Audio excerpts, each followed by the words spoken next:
Hitachi washing মেশিনের যদি পানি জমে যায় তাহলে সেটা কিভাবে ক্লিন করবেন, সেটা হচ্ছে আমরা অনেক ওয়াশিং মেশিনে দেখি যে এই কাভারটা খুলে এটার পরে হচ্ছে আমরা ড্রেন ক্লিন করি।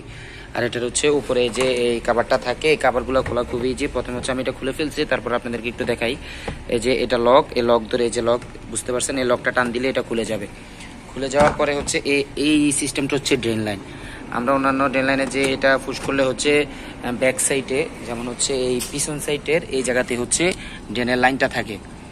তো এটার হচ্ছে এই ড্রেনের লাইনটা হচ্ছে এই জায়গায় হচ্ছে এটা হচ্ছে নজল। তো এই যে এটা হচ্ছে এই যে ড্রেনে দিলাম, ড্রেনে দেওয়ার পরে হচ্ছে এই যে এটা উঠে যায়।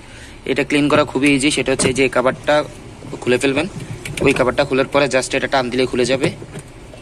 একটু শক্ত হাতে যে এটা টান দিচ্ছে, এটা খুলে গেছে। খুলে যাওয়ার পরে এই জায়গায় একটা রড দেখবেন, এই যে রডটা এইভাবে উপর করে টান দিলে এই রডটা খুলে যাবে। তারপরে হচ্ছে এই যে এটা হচ্ছে ড্রেনেজ সিস্টেমটা, এই যে এই ড্রেনেজ সিস্টেমটা এইভাবে টান দিলে হচ্ছে এটা খুলে আসবে। খুলে হচ্ছে এই জায়গাটা ক্লিন করে দিবেন।